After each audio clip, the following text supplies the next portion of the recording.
Okay, can everybody see that now? Thanks. So this is our last buddy meeting, and we had a discussion the last time to decide what will we focus on. So the general idea is why don't we have a look at the issue of resilience?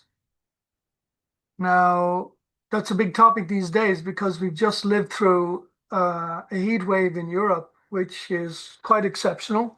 Every year brings new records in terms of temperatures, flooding, all kinds of extreme weather events. And this year's no different. So I think most countries in Europe in the last week or so have broken their record for highest temperatures recorded. And we've seen temperatures in Europe now that I associate with other parts of the world, the Sahara Desert, for example. And France, in particular, recorded many temperatures above 40 degrees. And just in a period of 4 days last week, more than 1,000 people died from heat stress. So normally, once the temperature goes above about 30 degrees, you have an increase in death. These statistics are easy to get and they're well known. And the death usually comes from complications to underlying or pre-existing conditions. But in this case, the 1,000 cases referenced in France are people whose death is ascribed to heat stress. So this is really quite radical. And one of the remarks of one of the European commissioners is that essentially no member states are doing anything about extreme heat. So I'll use this as an example. And at the end of my presentation, I suggest that you might like to do a small exercise based on Jackdaw, where you drum up evidence for extreme heat and motivate a discussion on the policy measures that you could implement at regional level to address the problem of extreme heat. So anyway, we'll get to this eventually, but I just want to remind you that one of the big discoveries of the Polyrural project, which was the project on which our current work is based, was the idea of continuous disruption. Now, when we started the Polyrural, we had started only a couple of months when we had the COVID outbreak.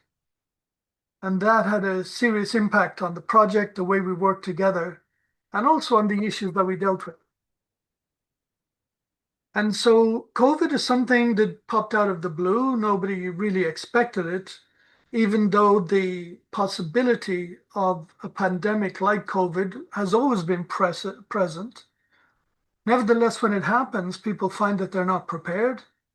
And then the issue is, how can we do preventative maintenance? What can we put in place today, measures that will help us deal with a similar outbreak if it happens in the future, either to avoid the outbreak entirely or somehow cope with the effects?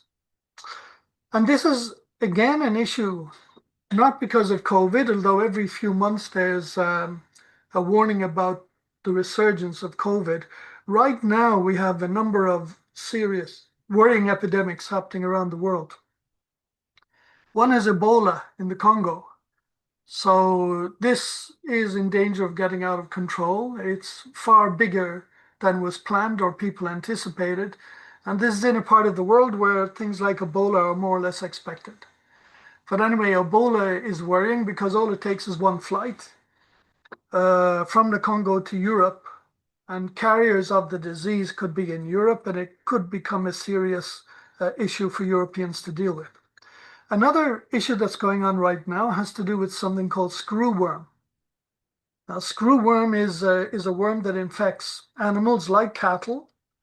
It's a worm that's quite large. It's a couple of centimeters long when it grows to adulthood, and it eats the flesh of living animals like beef cattle. So it's obviously very bad for agriculture in the sense that if screwworm infects a herd, you're going to have to kill the herd. You cannot use the meat for food. But anyway, this is an effect of Trump's policies. Trump created something called the DOGE, the DOGE, which is the Department of Government Efficiency, something like that.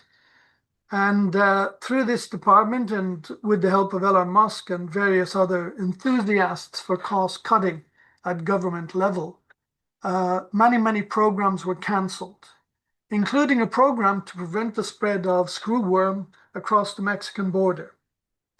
It's something that had been eliminated in the US, but was still present in Mexico, and so there was a need to manage the spread of this across the Mexican border. Anyway, in his wisdom, Trump and Elon Musk and the others, they eliminated those programs, as they eliminated other programs like USAID programs, which has caused starvation and death around the world, with programs, medical programs being curtailed. But it's just an example of something like COVID, which you can never imagine in advance and you're never fully prepared for, as we were not prepared, 5 years ago when we were starting this polyrural project. Now, in addition to COVID, because of all the restrictions, there was the expectation of a recession, and we lived through that. And then this diagram, this picture that a US artist created to indicate and illustrate the impact of various shocks to the economy. Climate change is an even bigger one that's going to affect us. And then there's the collapse of biodiversity is a bigger one still. And this is really important because sea life is suffering. The food cycle in many ways begins in the sea, and it's affecting us. Even countries in Europe, for example, we like to eat mussels in Belgium, but I understand that the Belgian coast no longer supports the full life cycle of the mussels, and that the larvae are now imported from places like the Gulf of Mexico. So this is a recent impact of climate change on the living ecosystems on which we depend for our food. And then there are the pollinators, the small birds, the small fish, the small mammals, etc., which are essential for the agricultural productivity and the viability of agriculture in Europe and around the world. Yet biodiversity has been very strongly affected because of our behaviors, the industrial systems we have in place, and there's a need to restore biodiversity to preserve the systems on which life on the planet depends. So anyway, this is a diagram that became famous at the time, and very quickly people started adding to the diagram. So one of the things that they added was, let's not forget about the wars. At the time, Maidan had already happened. We were dealing with the war in Ukraine.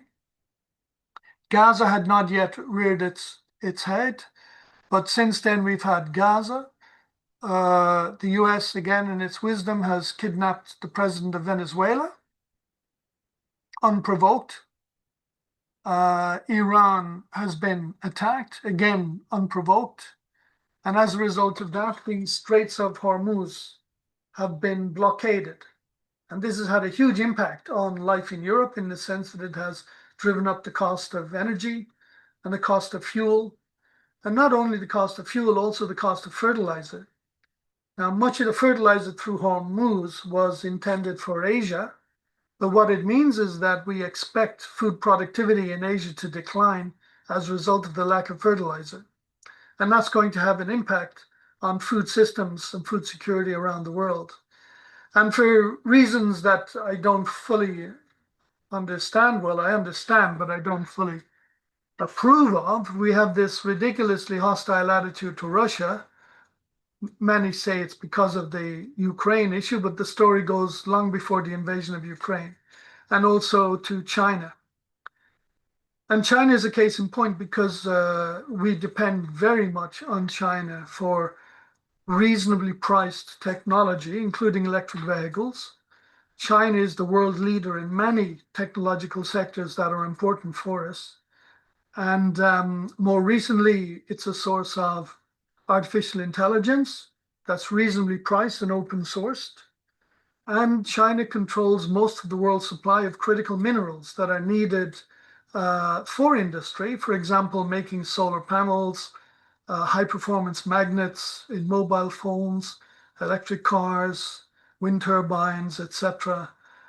And of course, as discussed in the news, many of these minerals, not trace elements, but rare earth elements, they're needed for military technology as well. So anyway, the picture that we painted 5 years ago when we were starting to get into the discussion and the project of polyrural has become enriched with even more shocks that were difficult to predict and for which we've been relatively unprepared. So anyway, the question is maybe now, second time round, we can do a better job. And if you haven't already integrated some of these issues in your regional action plans, now's a good time to think about it. And the purpose of this lecture is to provide a quick and dirty methodology for how we can deal with the issue of resilience and perhaps already foresee a response to some of the immediate threats that we face. So the other thing that we discovered when we were starting the Polyrural project is the reality. People working in local administration are facing an overload. So there's an information overload, first of all.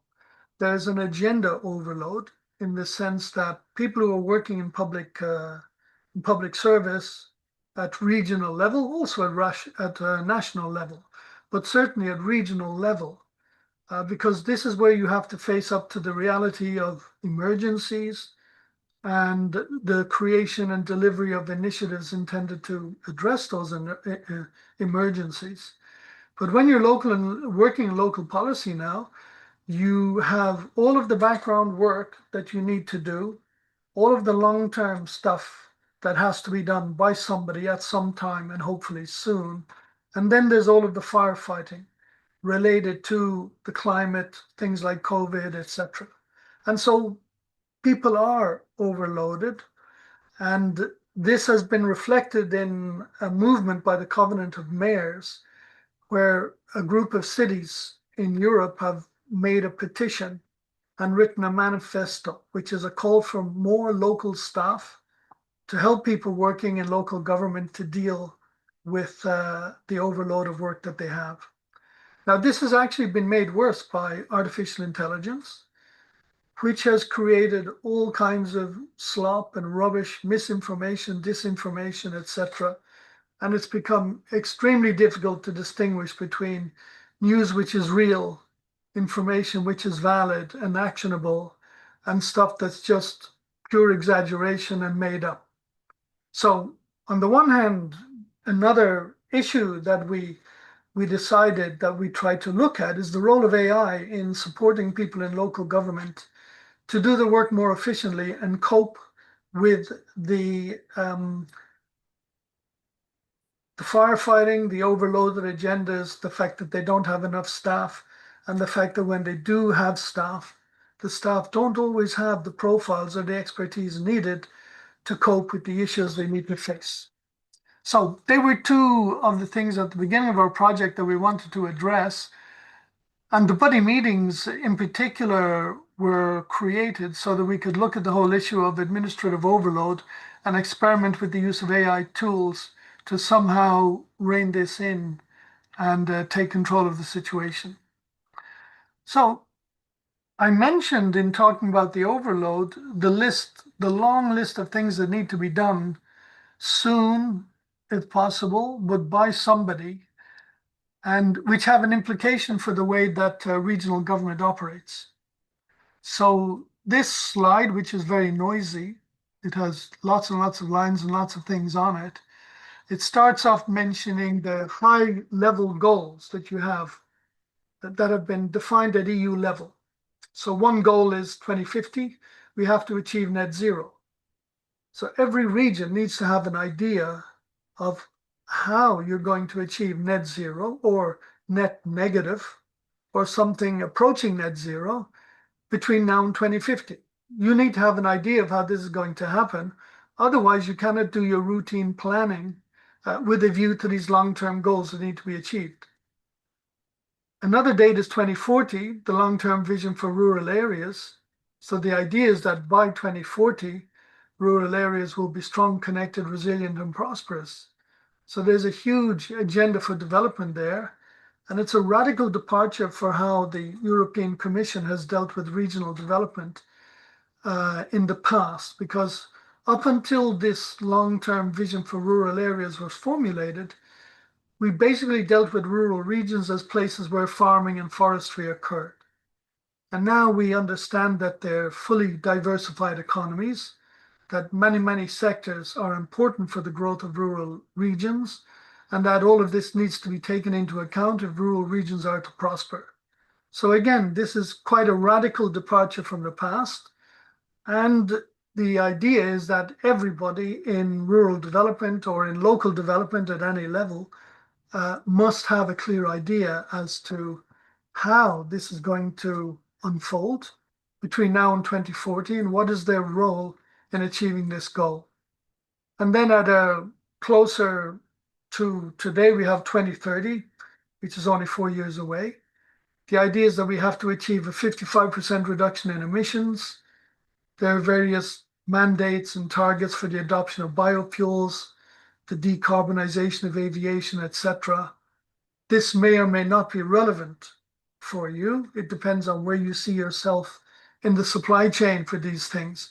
But certainly the 55% goal for reductions in emissions, and the general term given to that has been Fit for 55. The idea is that what are you doing at policy level in the rural region so that you can reach this goal or exceed the goal of 55% reduction in emissions by 2030.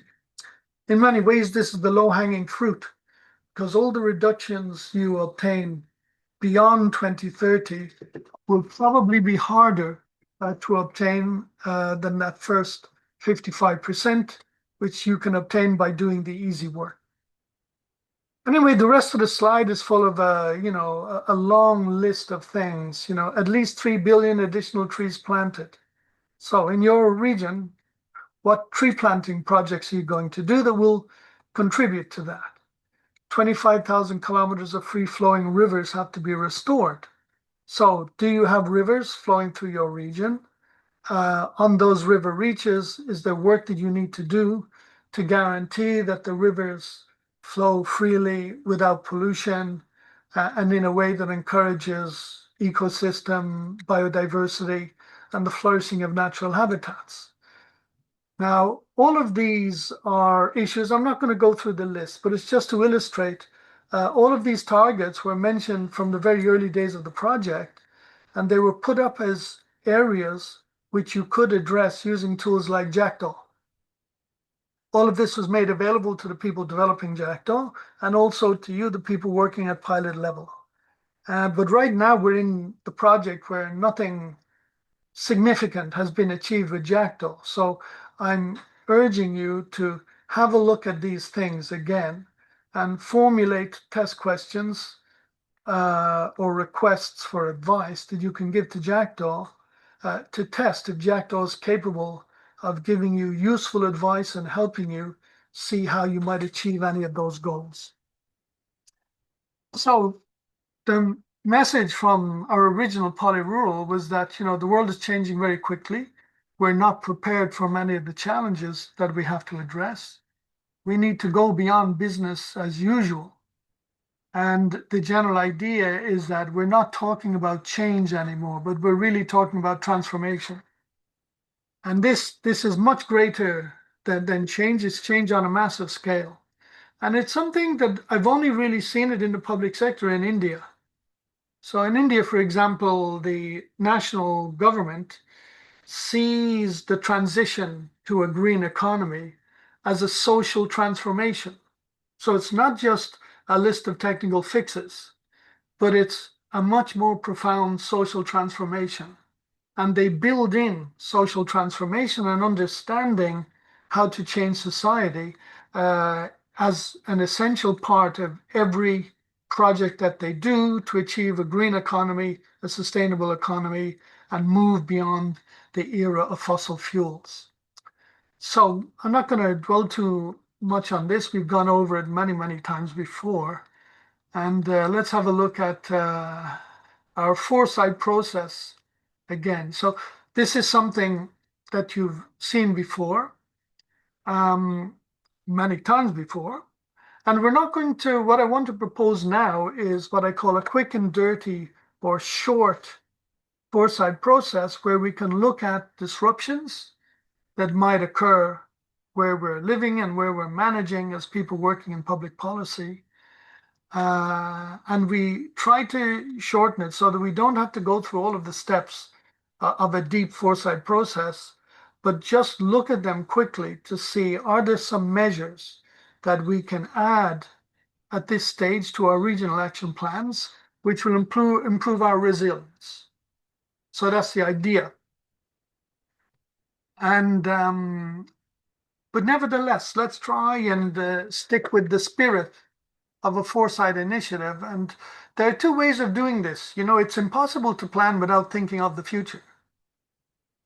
And so any planning activity needs to anticipate change. So if you're doing a 5-year plan, you need to have an idea of what the world will look like in 5 years' time.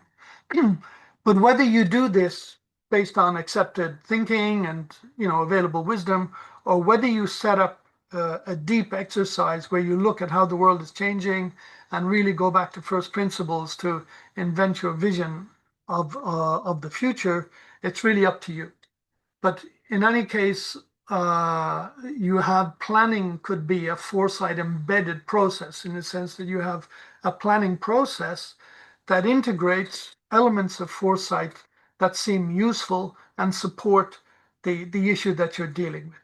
So this is exactly what we're doing here. We're just going to integrate elements of foresight that we think are going to be useful and will help us add some extra measures perhaps to the regional development, the regional action plans that you're already developing and essentially more or less finished. And we'll see if there's some way that something we can do to make them more resilient. So 4 steps we'll have a look at. The first one is identifying drivers of change. And I was surprised because when I go through the exercise in my own head, I find that even since the beginning of the project, never mind the beginning of the polyrural project, a lot has changed in the world. And a lot of issues which were theoretically possible in an abstract sense, have become concrete and real in the meantime. So the second step is, once we do these inventories and decide what are the big drivers of change that we want to pay attention to, how do we make sense of all this and decide what are our priorities, policy priorities for the future? And then what are the policy options? What are the options available to us to address, create policies and programs, etc. And the final thing is about rethinking the economic model of the region.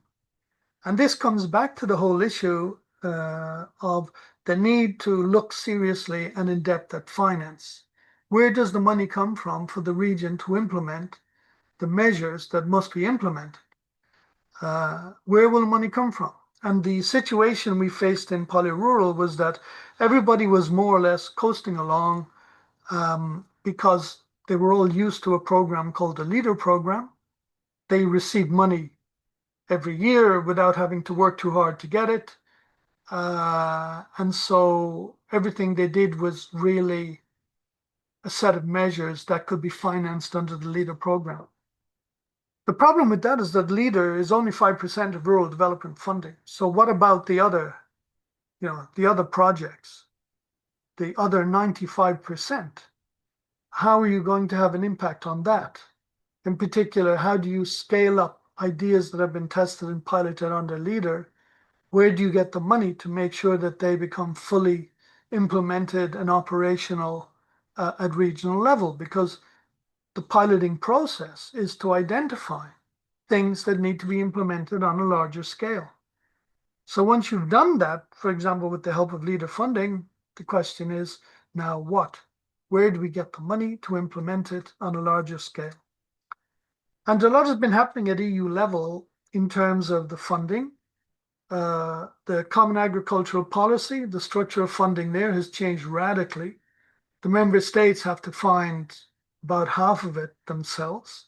It's no longer the case that the funding comes from the European Commission, the DG Agri. The member states have to find this money for themselves. And it could be from other European programs, but also a big chunk of it is going to have to come from member state owned resources. So where is it going to find this money? And if you want to implement a non-trivial program at regional level, you need to have answers to the question of where are we going to get the money to implement the programs that need to be implemented and the measures that we will manage at a local level. Anyway, in the training videos we did at the beginning of this project, we had a look at the whole area of, how do you identify the drivers of change? How do you understand change that's happening in the world? What is driving those changes? And how you do it in a systematic way so that you don't forget or leave out really important elements. So the general approach is to do some brainstorming and use some simple mnemonic aids. So the one that we used in the past is called STEEP or STEEP V. STEEP is a mnemonic in the sense that each letter is a heading under which you can do some brainstorming and try to identify the things that are happening in the world that are causing change that will have an impact on you at local level. Sometimes immediately, sometimes in the medium term, sometimes in the long term. But the general idea is to just start with a blank sheet and let's start to list up the things that are driving changes in the world. And so STEEP stands for S is society, T technology. The first E is the economy. The second E is the environment. P is policies or politics, etc. And we've added in V, which means value systems. What is important for people? What do they vote for? What do they feel that they need in their lives? Etc., etc. But STEEP V is not the only one. There's something called PESTLE, PESTLE, and PESTLE V. So there are many, many tools that you can use. People in the social scientists, sometimes they like to make a big deal about them and even try to patent them or trademark them. But really, it's a very sensible, pragmatic process where you try to use the mnemonic to guide and structure your brainstorming so that you don't leave out anything that's really important.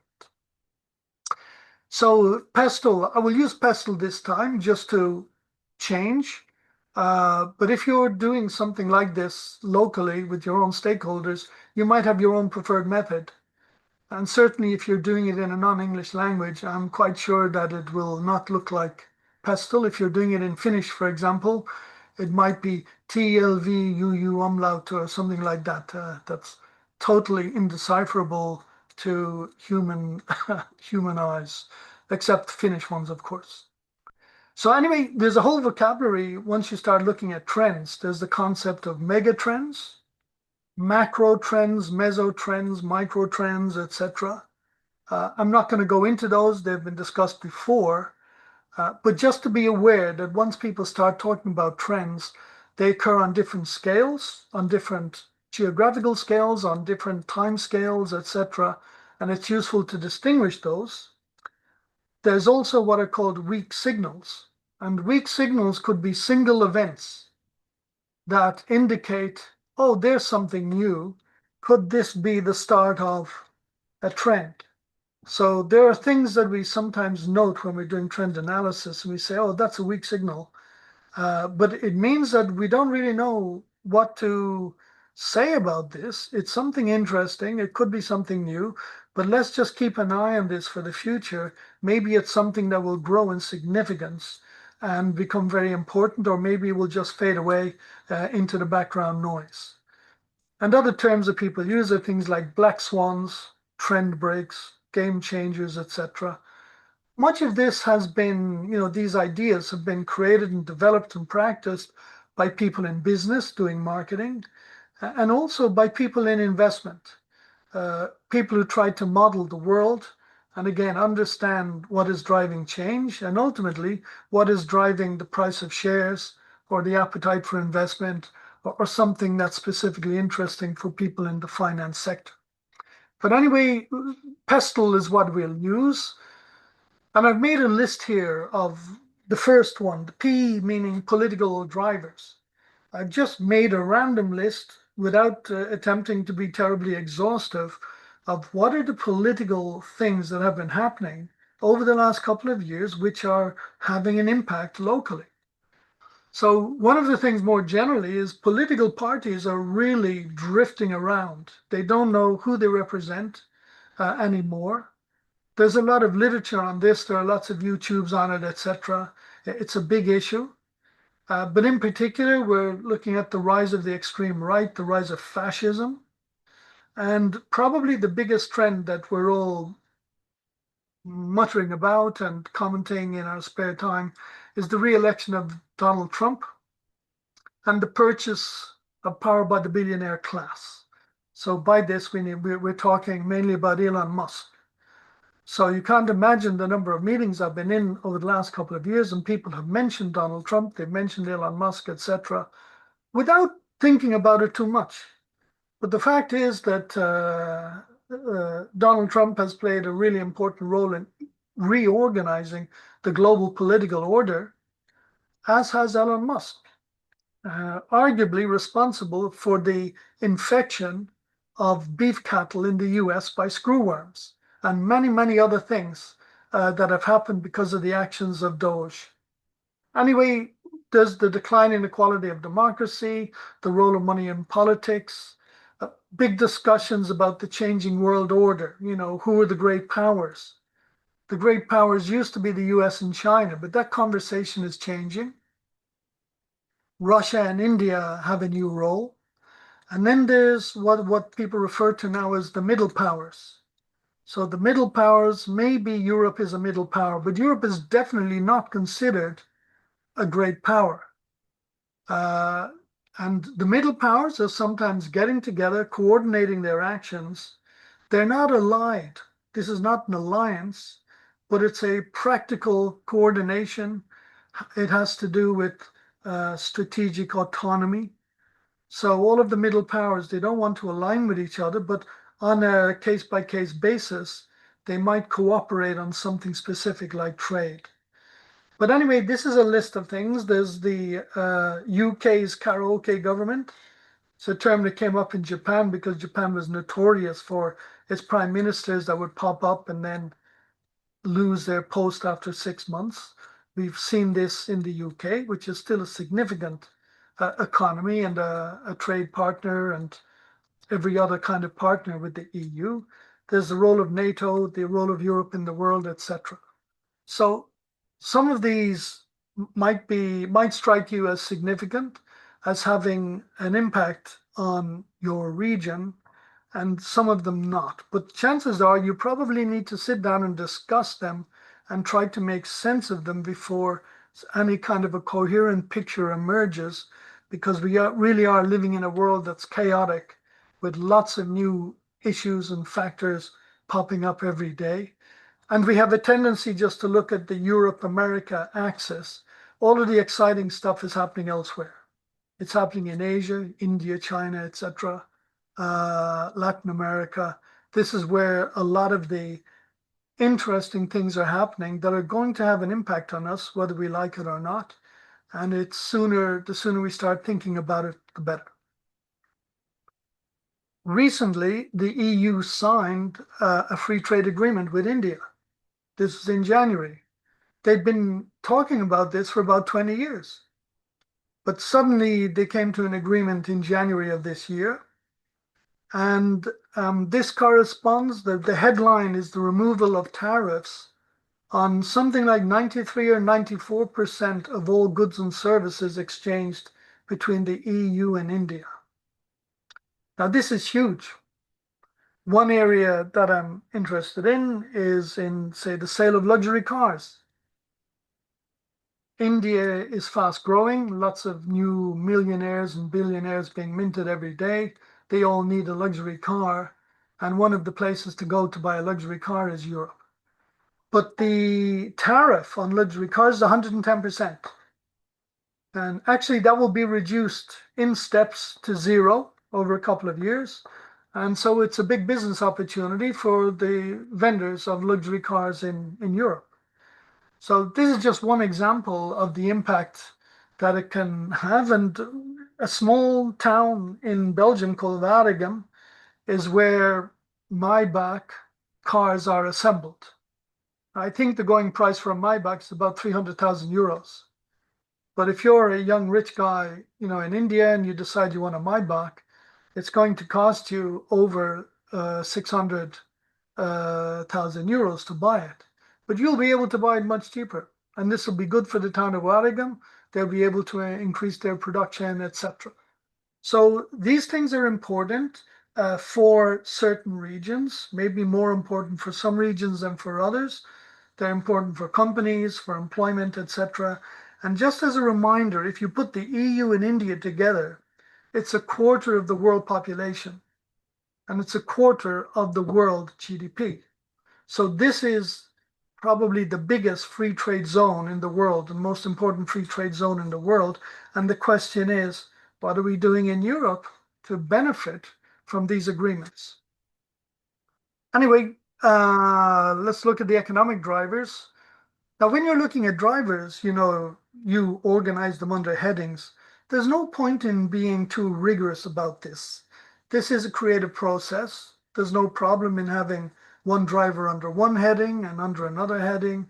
Uh, it's often the case that something could be political and have an economic impact, and also with social pushback as well.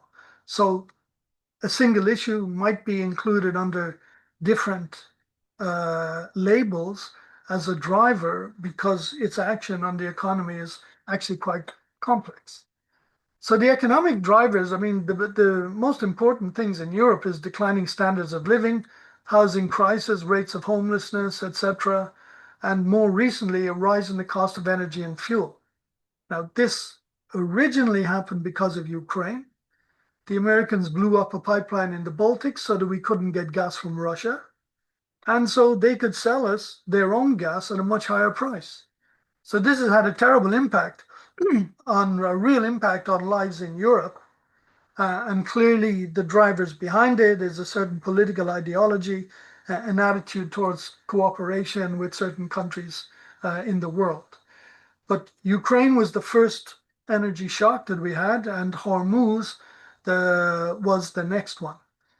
And when you look at the impact of Hormuz, it's worth noting that this is not just about tankers carrying oil and gas. Most of the fertilizer, nitrogen-based fertilizer in the world is made from natural gas. So it also impacts the export of fertilizer. And it happened at a time when many countries needed fertilizer because they were planting and putting down crops that they expect to harvest later on in the year. So this, both from an energy point of view and from a fertilizer point of view, this is going to hit Asia much harder than, say, the EU and the US. Nevertheless, it does hit the EU and the US. And we rely on Asia for a lot of other things, in particular on food. So again, part of your discussions about what's driving change, you might look at issues like the Ukraine and Hormuz and ask yourself, what can we do to be more resilient in the future under this kind of a shock? And clearly the answer to this in this case is, well, we should produce energy locally rather than we have to move away from fossil fuels and reduce our dependence on fossil fuels. So what has happened is that before Ukraine and Hormuz, the main argument for reducing dependence on fossil fuels was to fight climate change. But now, as a result of the shocks of the war in Ukraine and the war with Iran and the blockade of the Gulf of Hormuz, what we've seen is that we are very vulnerable to the energy supply chain, the global energy supply chain.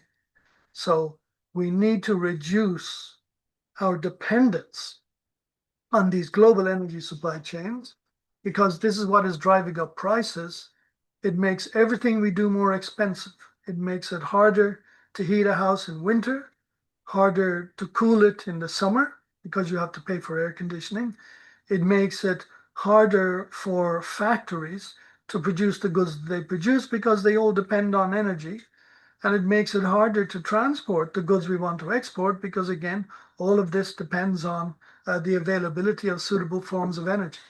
So we need to reduce our dependence on fossil fuels and replace those with something else that is more sustainable, and in thereby doing increase our resilience.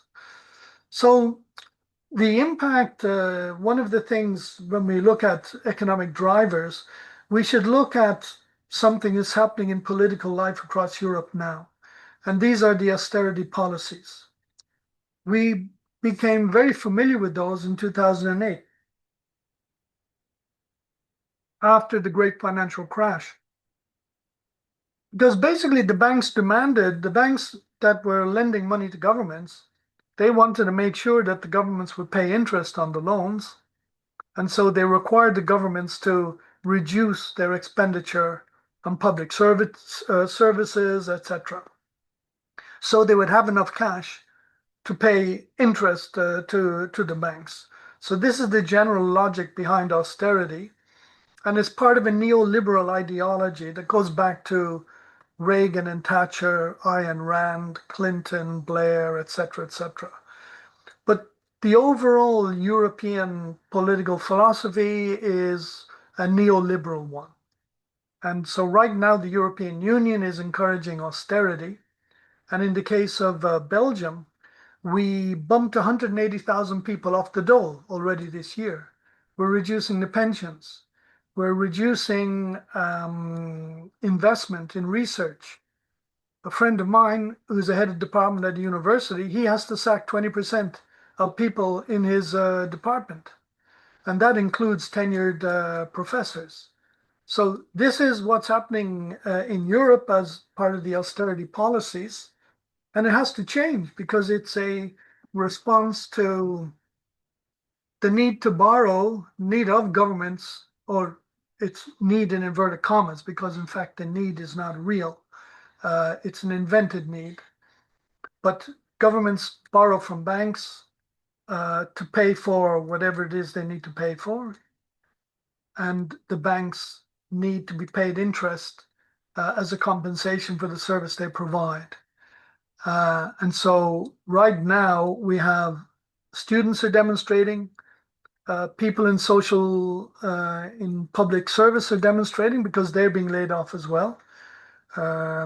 Recently, I think everybody across Europe now is probably familiar with this, but it's certainly quite a radical and significant issue in Belgium, and it has held up politics and it absorbs political life now. Is where are we going to get the money to pay our bills, starting with pay interest to banks? But then there's the issue, where are we going to get the money to finance all of the programs that need to be financed? And that includes renewable energy projects.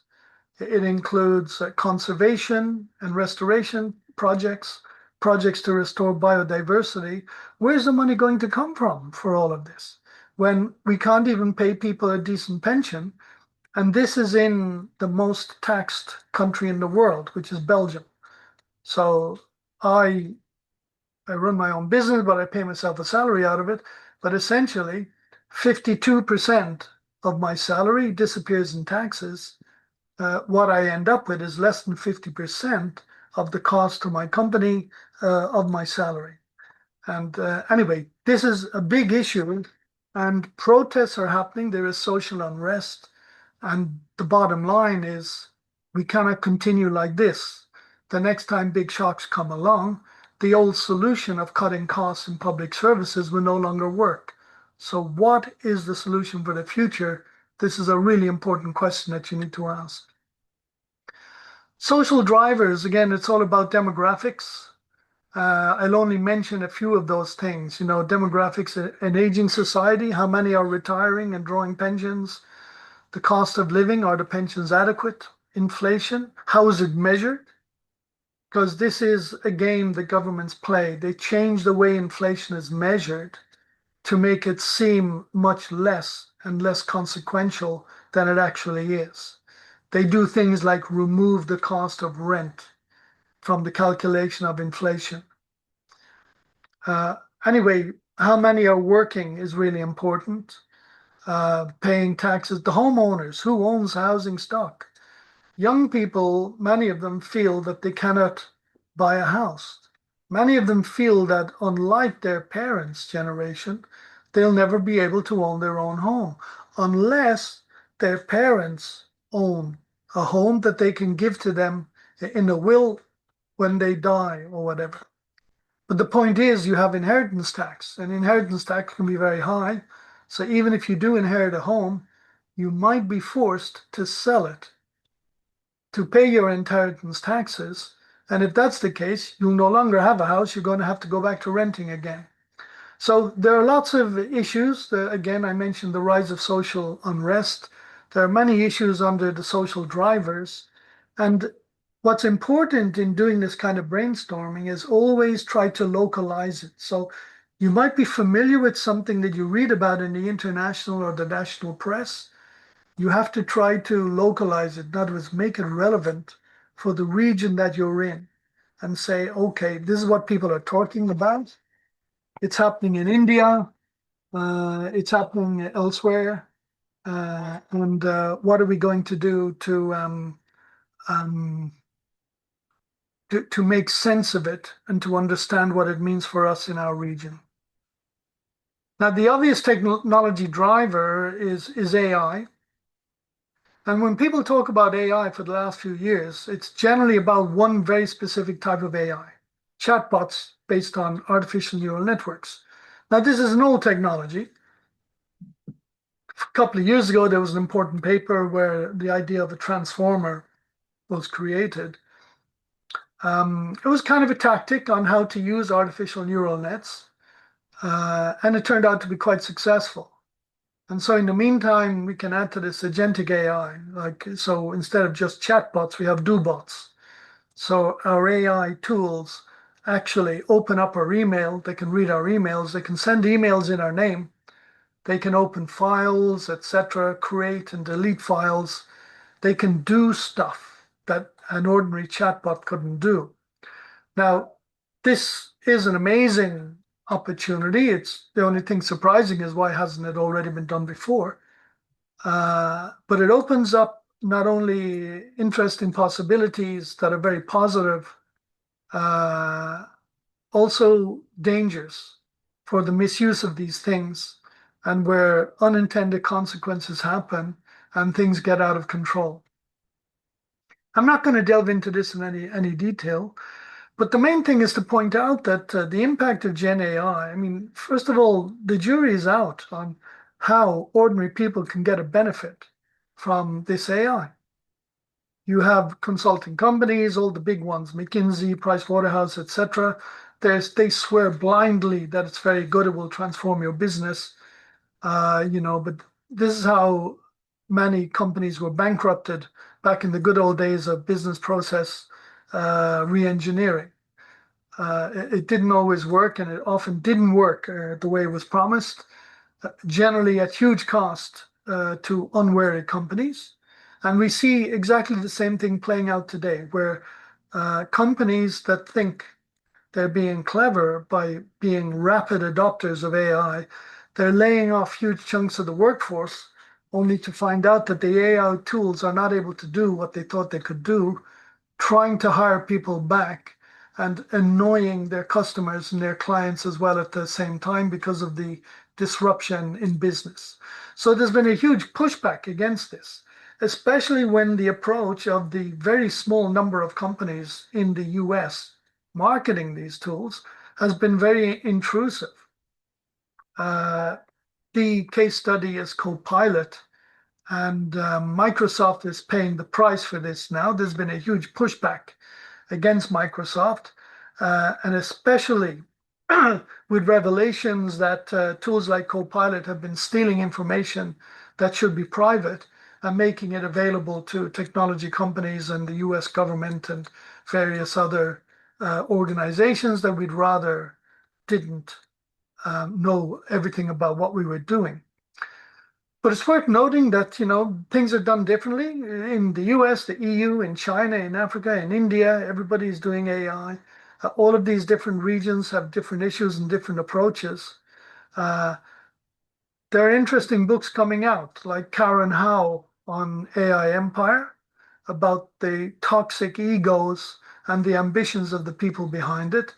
Techno-Feudalism by Yanis Varoufakis, Enshittification by Cory Doctorow, and many, many others.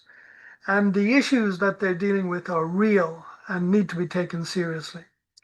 And of course, the technology drivers are not just AI. We can have a look at quantum computing, batteries, the role of high performance materials, new economic models like the low altitude economy model being pioneered in China and other countries in Asia. All of these are being driven by new technologies. Drones, of course, is a very important one, and batteries need specific attention. And right now, Europe is very interested and worried about its sovereignty. It discovers that it depends too much on technologies that are provided by a very small number of US companies, and it wants to move away and diversify away from this. So we're talking about technology sovereignty and the EU technology stack. So this is something I imagine Carol and all of those guys are working on because it's extremely relevant for the things they're doing with Jackdaw and all of the other tools. Now, I mentioned legal drivers. The law is really important. Reporting is important. If you're looking at regional development, one of the things that you need to pay attention to is the targets. So when you ask a region, well, you're going to be net zero in 2050. What's your carbon footprint today? Uh, Most regions look at you as though you're talking Klingon. It just means nothing to them. I've even had the experience talking to some cities that are very gung-ho and very ambitious about their carbon footprint. And I asked them, well, okay, what is your carbon footprint today? And they look at you as though you're mad. They don't know. They haven't a method to measure it. And they don't necessarily have a system of accounting in place for measuring carbon and accounting for carbon. But this needs to be done, and there's pressure on both companies, cities, regions, and countries to do carbon accounting and to have numbers, be able to say, this is our carbon footprint.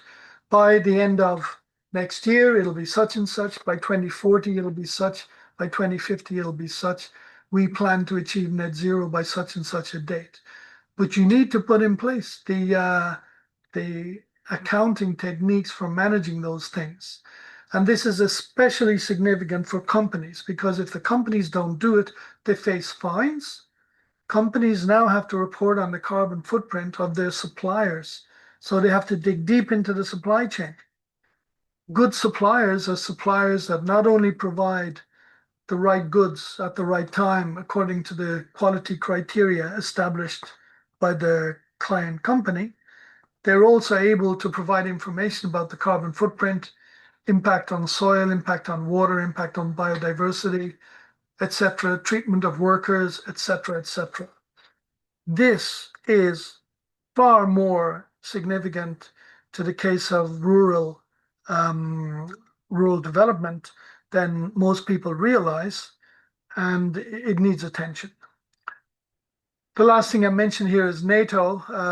There was an announcement. That Donald Trump has been very aggressive, insisting that the EU pay its bills. It wants the EU to pay on average, I think it's 3.5% of GDP into into the military procurement. And obviously what that means to America is that you buy American equipment. So there's been a big pushback on that. But just this morning in the Asian Nikkei, I think it was the Nikkei Times, there was an announcement that the Americans now require all the countries in Asia to pay a minimum of 3.5% to invest that, 3.5% of GDP to be invested in military procurement, which basically means buying stuff from America. So this is a form of blackmail. And basically, it's accompanied by a speech on no more free riding on the generosity of the US taxpayer. And people don't appreciate this.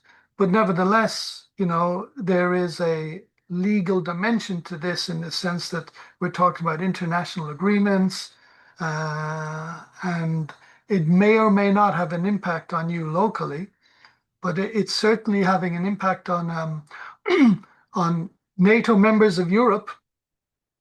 And I'm attending meetings on innovation related to this and the changing role of armies and the changing role of defense, mainly because of the way war has changed and the rules of war has changed because of Gaza and Iran and Venezuela and all of the other misadventures, US misadventures around the world. So the environmental drivers, again, I mentioned this at the beginning. 1,000 people died due to heat stress in France over a period of 4 days. So every commune in which this happened can ask themselves, why weren't we prepared? The European Commission has noted that essentially no member state is prepared for this kind of a calamity. And there are many possible solutions. But on the heat stress thing, I note that, Lee Kuan Yew, in one of his many interviews with the Western press, he was once asked, what was the secret to the growth of Singapore? But he said one of the biggest things that he did was to install air conditioning, especially in public buildings, so that public servants could actually work and have long, productive days. So Singapore is a country where it can easily be over 40 degrees. I was there once, it was nearly 50. We know that in the EU, we only have 25% of houses actually have air conditioning. In places like Japan, it's over 90%. The ideal temperature for office work is generally considered to be 21 degrees centigrade. Once you go above 25, everything starts to fall apart. Sleep quality declines, quality of work, school scores, learning outcomes, etc. This is all well studied. The evidence is known. And once you go above 30 degrees centigrade, death rates start to climb. Again, the statistics are there. The evidence is well known. But also the higher temperatures are associated with intolerant behavior, public misbehavior, violence, etc. So the issue of heat stress, it could be a topical one to deal with right now, but this is not the only environmental issue. It's just one that we're experiencing firsthand right now, and now might be a good time to deal with it in your regional action plan. And then finally, we come to the drivers. Now, there's lots of things mentioned here, like young people can't afford rents, they can't get on the housing ladder, they're living at home. Sociologists talk about delayed adulthood. They're less interested in things like dating, forming couples, founding families. Single parent families in the US, for example, have jumped from 9% to 25%. I forget over which period of time, but it's a concerning rise. And also single children to unmarried couples. But this has huge implications for work, learning outcomes, the need for social infrastructure, creches and daycare and stuff like that. There's also AI anxiety, hustle culture, the weaponization of racial hatred and intolerance by the extreme right, as we saw in Belfast in recent years, and there's a lot of anxiety about AI. So anyway, we've covered a lot of topics. I mean, if you want to do an inventory of the drivers of change, you could use this as a starting point. Or you could just do a private exercise and you pick out the things that are relevant and move on to step 2. Now, we're not going to make too much of this, but the idea is that in the next step, once you've made an inventory of changes, the idea is, you have to make sense of it and say, what does all of these changes, what does it mean to me or to us in our region? And of course, some changes might have an immediate impact. Other changes might seem remote, but this is something where debate is useful. And you need sessions which are structured in a way.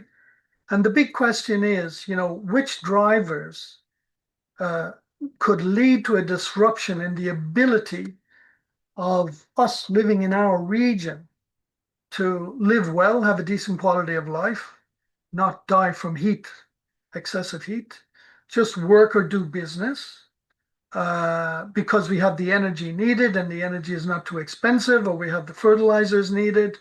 Uh, Provide jobs to those who are looking for work in the region, especially when in many places now you have a trend of people moving from the city to the country. It's become a big trend in India. I'm recently doing a lot with India, but it's a big trend in India because the big cities are growing very, very quickly. It's not easy to live there, the rent is high, etc.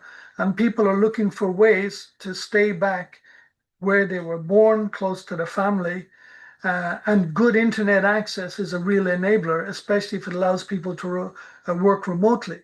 So this is a huge, an emerging trend among young people in India is to stay in the village and work from the village. And there are programs being set up to encourage this.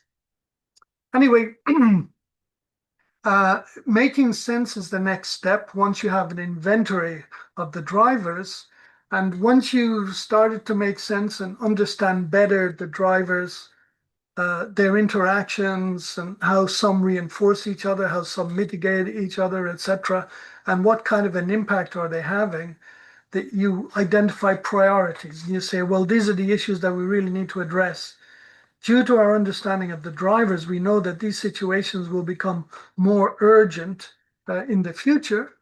And so we need to think about what policy actions can we put in place to address them. So I may come back to the energy thing again, because many of the things on the list, they might be the same as things you might have listed 3 years ago, 5 years ago, 10 years ago, things like climate change. So you might say we need to move beyond fossil fuels to mitigate climate change. Well, as a result of recent events, the issue has become more urgent than that. Not only do we need to mitigate climate change, that's still valid and even more urgent than ever.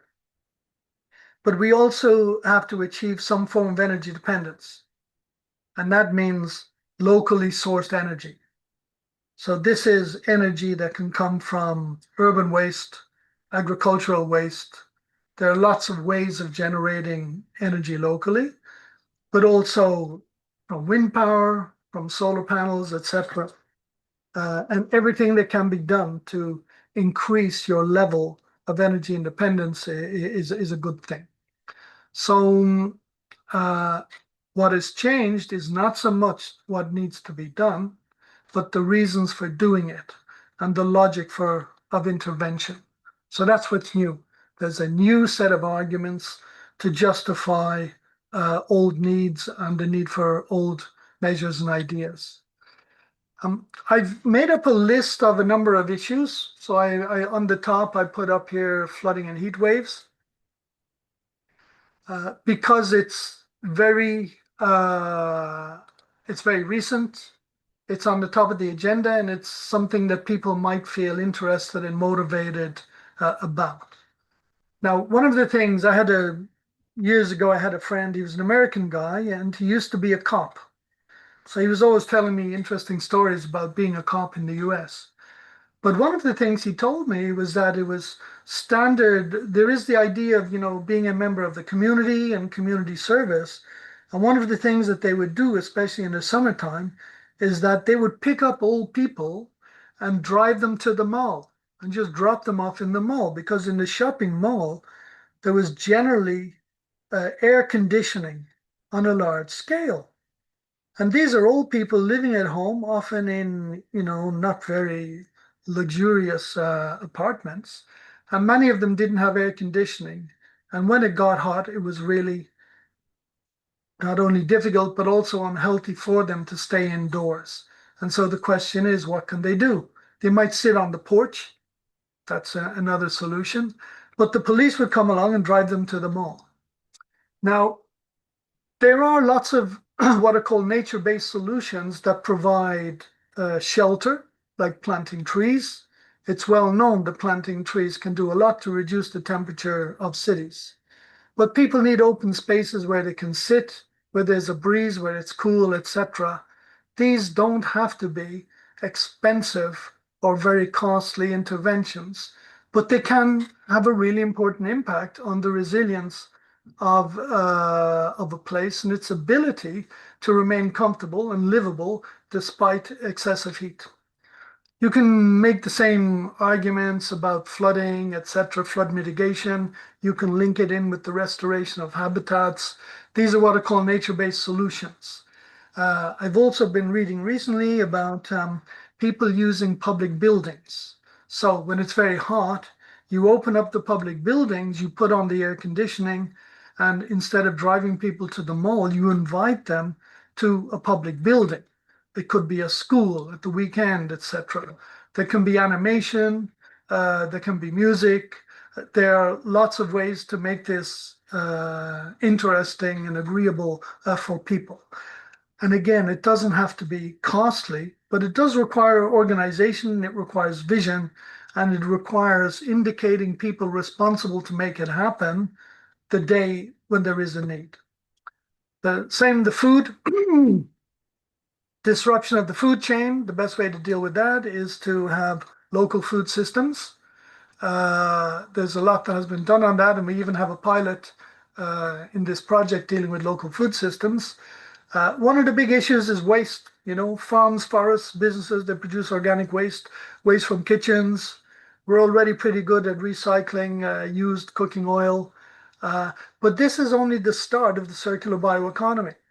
So instead of just having one isolated project, where you do a bit of biodiesel or something like that and complain that it's not commercially viable, you need to put in place a cluster, a circular bioeconomy cluster that not only produces biodiesel, but has a use for the byproducts.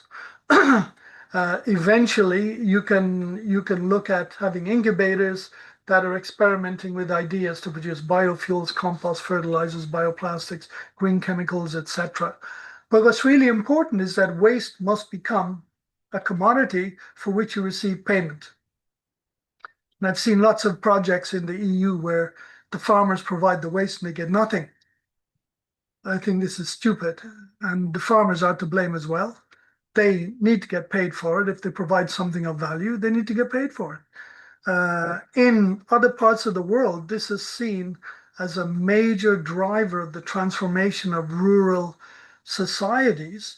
And in the case of India, I mentioned that I've been doing a lot with India, you have a situation where farmers double and sometimes triple their income because of their participation in the local energy and biocommodities market. So they produce fuels, energy, sometimes direct waste to energy that works for industry, and many other things, including composts and fertilizers like biochar and stuff like that.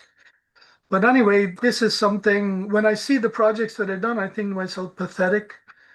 We are not really embracing this at all, and we are not driving it to the ultimate conclusion, which is to create a whole new economy, a post-fossil economy, where not only energy and fuel, but all kinds of other products as well can be produced from the management and the recycling of waste. There's huge potential to do this. Only 2% of organic urban waste in the world is actually recycled. This can be transformed into biomethane, among other things, but it's just not given the importance it deserves, and it seems to be under the radar for many, many regions. I also mentioned accommodation and things like broadband. Accommodation, like abandoned buildings, is a form of waste. They should be recycled. They need to be aggregated and recycled and repurposed, etc. There's lots of things you can do with abandoned buildings. There's a huge need for social housing. there's a huge need for facilities that provide a public service, like co-working spaces, rural co-working spaces, etc. In some countries, a decent effort is being made to tap into this. Ireland is one case, but all around the world, the idea that abandoned buildings is a form of waste that can be exploited, this idea is being developed in a useful way. It allows people to move away from the big cities and avoids that concentration. It provides people with housing, social housing at reasonable rents. And but again, the big enabler is to have good quality internet access. So for those of you who are still waiting for rural broadband, in other parts of the world, they're already at 5G and they're looking at 6G and they're moving ahead with these technologies. And in Europe, I think we're just treading water right now. So they're worth looking at as well. Now, again, coming back to this, I want you to consider, you know, doing something for Jackdaw because Jackdaw is still a problem, maybe even an open wound in the project, that we don't have convincing case studies. I was in a meeting last Friday and somebody who was trying to do was asking questions and saying, well, what is Jackdaw for? What can it do? You know, who does it help? The basic questions. We still don't have compelling answers to that. So here is something, whether it's a good question or not, you can decide yourself. But and this and many other questions like it were raised at the beginning of the project, but nobody took them up. So since we're talking about heat, it's a big topic. We can ask, you know, in your region, you outline the region, you ask for heat related data over a period of time. Can you generate time series to maximum temperatures, things like that? And then there are thresholds that medical science knows about. Once you reach a threshold of 21 degrees centigrade, that's the optimum temperature for work. Below that, you might need to heat up a room. Above it, you might need to cool it down. So it has an impact on the consumption of energy, etc. Once you're above 25 centigrade, quality of sleep deteriorates, quality of work, learning outcomes, etc., productivity, all of these things deteriorate after 25. Between 21 and 25, yeah, you just feel a bit warm, but you muddle along and usually everything's are fine. But once you go above 25, it's no longer comfortable and quality declines. And once you go above 30 degrees centigrade, you know, death rates start to rise. So I think it should be possible to take an issue like this and craft questions about your region, ask Jackdaw, you know, to provide you with the evidence that can motivate a discussion about the actions that you can take and the things you need to put in place so that in your region, excessive heat is no longer a problem. It doesn't necessarily mean loss in productivity, loss in quality of life. It doesn't mean people stay at home and don't go out because it's too hot. It doesn't mean that crops fail because it's too dry. There's a lot of things you could explore around that. And given the last couple of weeks, it might be something to look into. Anyway, the last thing again is exploring new economic models for regional development. I mentioned this at the beginning, but the big issue is finance. Whatever you want to do, you need to find the money for it. Increasingly, people in regional government, they need to find the money. You can't wait for it to fall out of the sky, either from the European Commission or from the national government. They don't have it. Look at what's happening in Belgium. We threw 180,000 people off the dole this year. We're reducing the number of people employed in the public sector. We're cutting research budgets. We're cutting pensions. All of these things are being done right now because of the problems we face today. And those problems will only get worse. So there's a need for creativity, and I would say a little bit of creative thinking at regional level to understand where the hell is the money going to come from. And many, many regions already have found solutions. You don't have to invent everything yourself.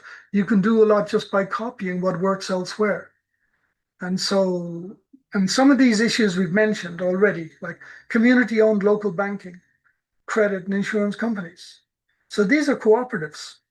So they're not like big high street banks, which are maybe owned by private equity, people like Warren Buffett who squeeze them for every last penny and who sack the directors if the profits are not big enough.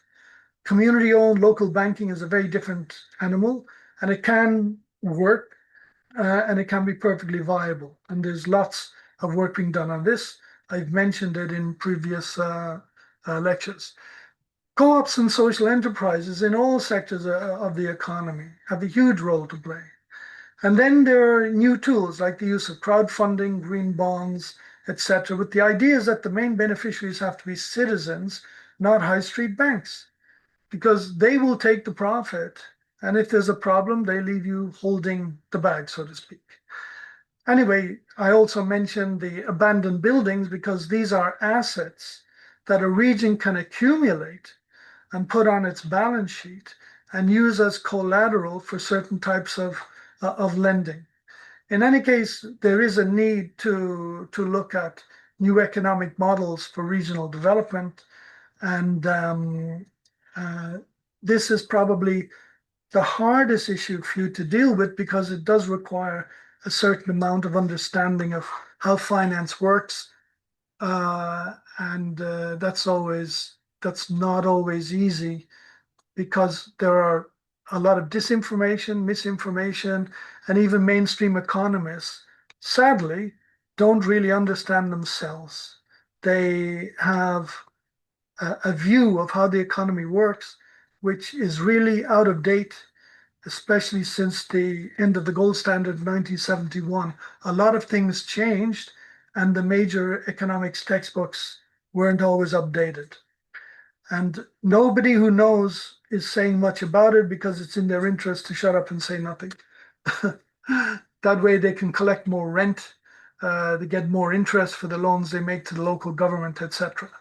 But this is a huge issue. If you want me to do something more on it, I could in the future. But otherwise, my advice to you is think about this and try to do a quick and dirty exercise where you look at the issue of resilience. Maybe you can tie it in with the work you're doing for Jackdaw.